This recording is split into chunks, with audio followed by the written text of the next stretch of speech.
Hey there, Flow State Jedis. Welcome back to the channel. Today is day 8 of Aligned Alien April, and we're taking a little bit of a break from the Flow State entities and discussing them.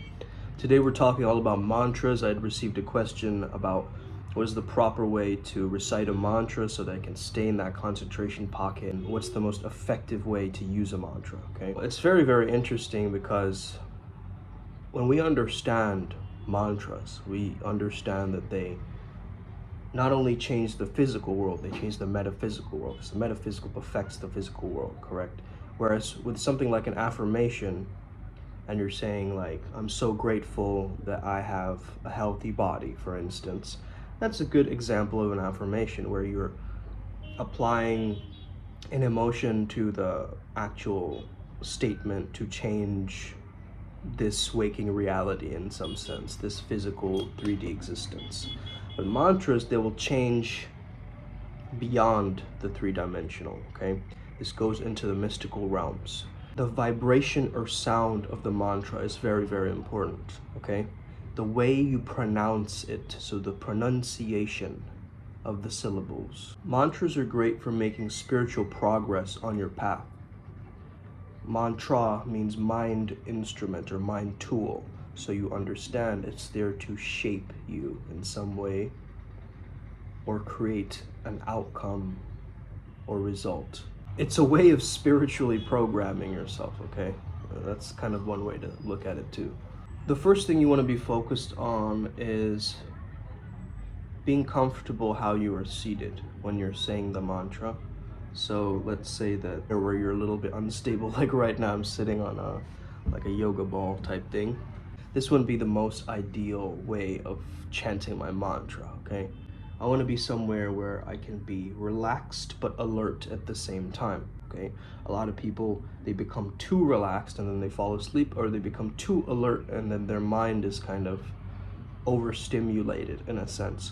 So when you can find that nice balance of both the relaxation as well as the alertness, you've achieved a great state to do this practice. Wear loose and comfortable clothing. Make sure that your back of your head isn't touching anything, because you want your brain to be activated as well. You see, when you're saying the mantra, something, right? Your tongue is hitting the roof of your mouth in certain ways. It's almost like Morse code, okay? Now this tongue posture is very, very important too, because you've got to understand every time you pronounce the mantra or the syllable of it, you are basically going through the process of tapping into this particular frequency, right? And maintaining and holding that frequency in repetition. So it's almost like a coder, right? One thing that I've noticed that's very effective with mantras is naturally synchronizing the mantra with your natural breathing, okay? Just inhale, exhale, controlling the breath, so the breath control with the mantra itself, okay? One of my favorite mantras, okay?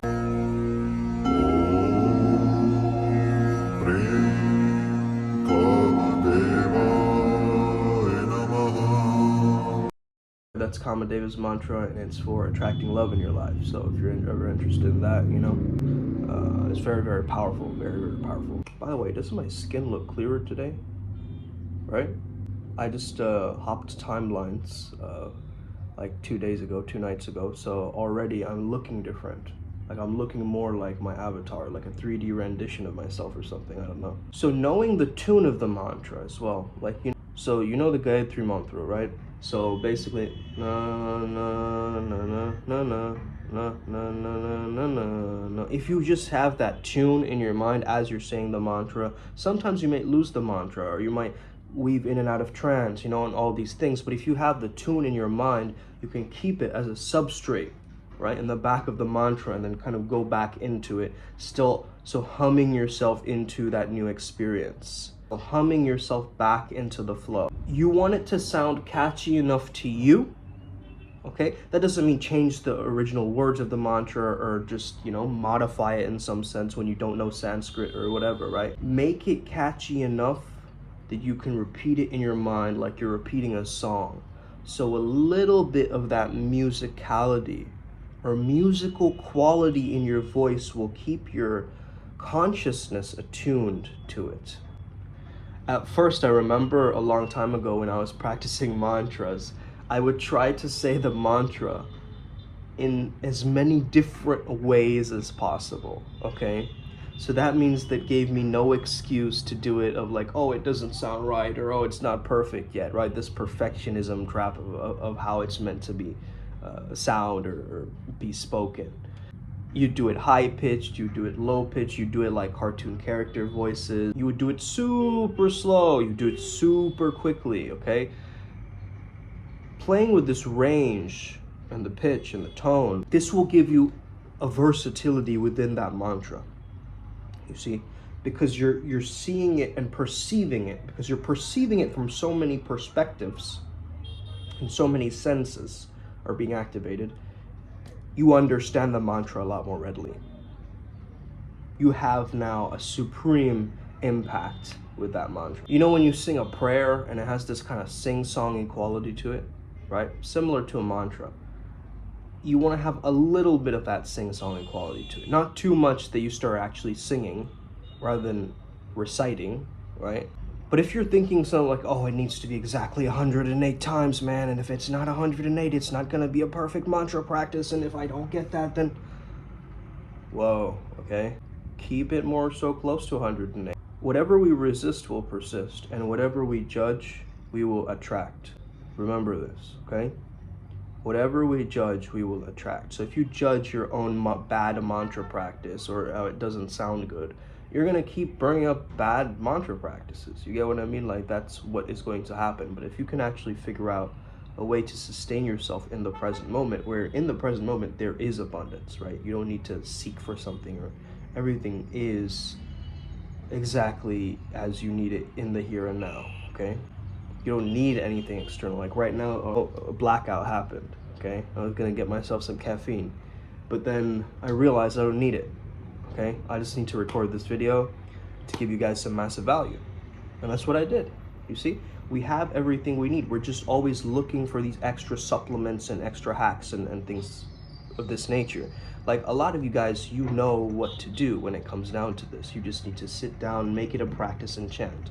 But if you want to optimize it, which is why you're on this channel for optimization, I'm glad you asked that question. Sometimes I'll be using japa beads to chant, or any kind of beads to chant, okay? These are one of my favorite beads that I use for mantra practices because, well, number one, it gets me to really hone in it. And I love the feeling of this material too, okay? And these types of seeds. Making sure that my sense of touch, my fingertips, remember to use your fingertips and not your fingernails. Same with when you're doing a mudra, okay? So, fingertips, 1, 2, 3. So let's say it's Om Brain Kamadevaya Namaha, okay? I'm feeling this little seed bead, okay? And I'm connecting the vibration of the mantra with this touch. So 2 senses are being activated at once, correct? One is I'm vibrating and listening to it as well, so it has a 3 technically. But then one is the kinesthetic, the touch aspect. Some people are more tactile learners, right? But if you're using all of your senses as you're doing a mantra meditation, it can actually maybe amplify it to a certain level, right? Because let's say that you really enjoy the smell of a certain kind of incense or an essential oil, right? And you have that with your mantra practice. Now, you don't want to use these too much, right? You don't want to make this a crutch that, oh, I only burn incense and then only I'll get to do my mantra practice. Because it's almost like, you know, if you study for an exam at home, your home environment is not going to be the same as the exam environment. You get what I mean? So it's the same as that. Like, you won't be able to do this mantra practice anywhere. Like, you go to a beach resort somewhere, right, for a holiday, you want to be able to continue to do your mantra practice. So either you carry a little bit of that essential oil with you when you travel, right? So you got to consider the long-term benefits and the long-term impact of this practice, okay? Sometimes we're not seeing how this is affecting us right now in the physical. In an overarching way, it is actually giving us a lot of sustenance, okay? To be able to give us such a powerful practice like this. Sometimes you'll notice when you're chanting something, your body is rocking back and forth. Have you ever noticed this? Like you keep going like this. That is actually your stagnant energy, okay? That's your stagnant energy wanting to release itself. As you're rocking back and forth, you're kind of regrounding yourself or creating a momentum or a rhythm, right? That you can, so,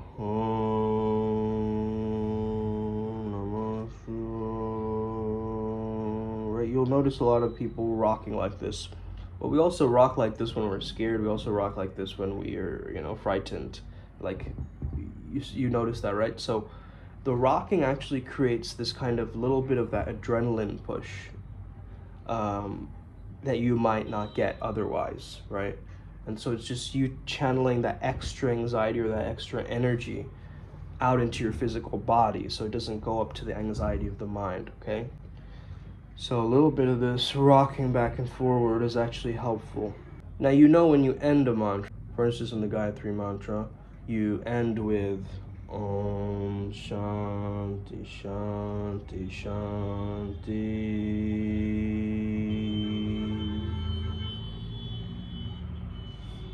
Om.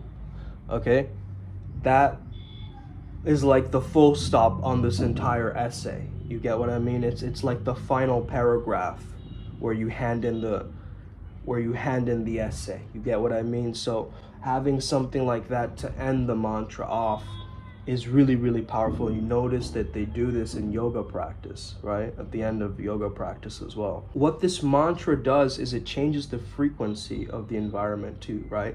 And so you understand if you're chanting in this space, it's going to affect other people around you too, okay?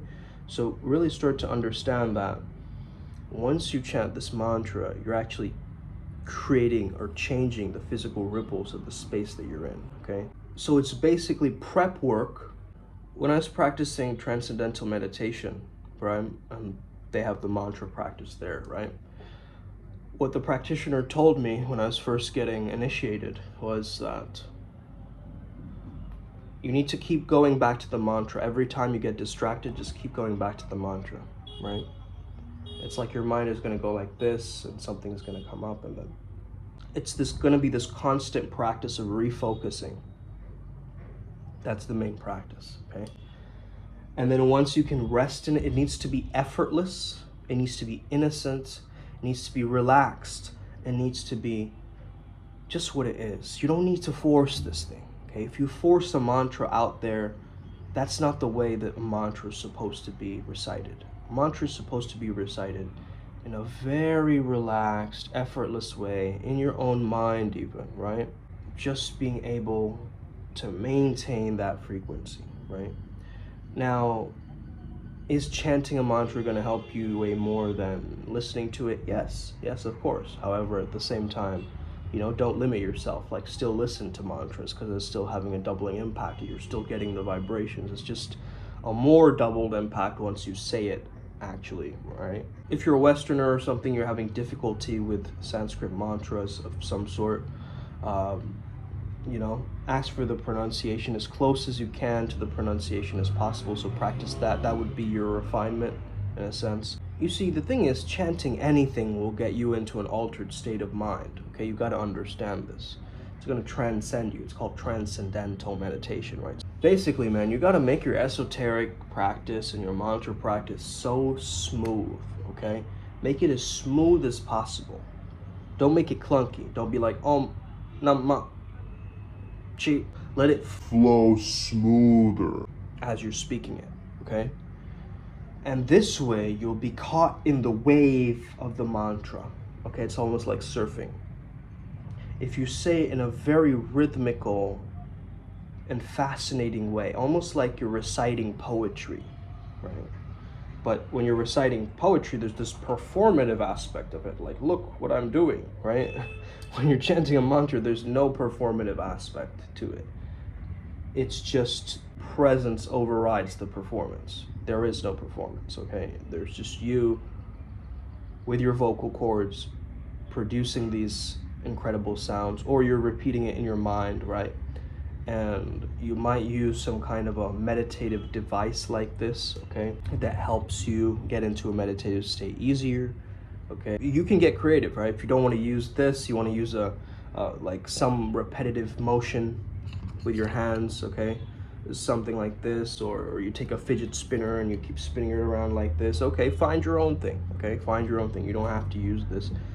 But hey, this is what the rishis, the sages, the seers, the mahasiddhas, you know, they've all recommended to use something like this because it's just much easier, right? Because all the extraneous energy is also being used, and touching something naturally, which is, you know, made of earth. I noticed that I don't use plastic malas if I am doing mantra chanting. I just noticed that it's much more impactful when I'm using something that is actually made from the earth, because I'm feeling that much more grounded and connected to the practices. As if I'm connecting to Mother Earth in a sense too. Again, that's just a little tweak or a little advice. Honestly, keep practicing, you know, even on days where you feel like you don't want to do this. Have like a recording or somewhere on your phone so you can listen to it quickly before, you know, some meeting or something like that as you're rushing through the day, because you do know that the more you do this, the more benefits you will see, right? And that's the thing, like, how many times should I be repeating this? There's some people who do this the entire day, okay? So don't compare yourself with those people, okay? Obviously, you want to find a way for you to maintain this and perhaps even hold the tune or have it stuck in your head as it starts to impact your regular waking life or your regular world, okay? You start noticing weird synchronicities and different things happening where you're actually raising in your consciousness, right? And you're starting to do things different, and with a greater sharpness, or with a greater, you know, mental shift, or with a greater sense of ease and peace, right? Thank you for watching. Have an incredible day. May the flow be with you. Hit that like and subscribe button. I hope this video helped you out today. May we never be the same again. Let's get it. Os.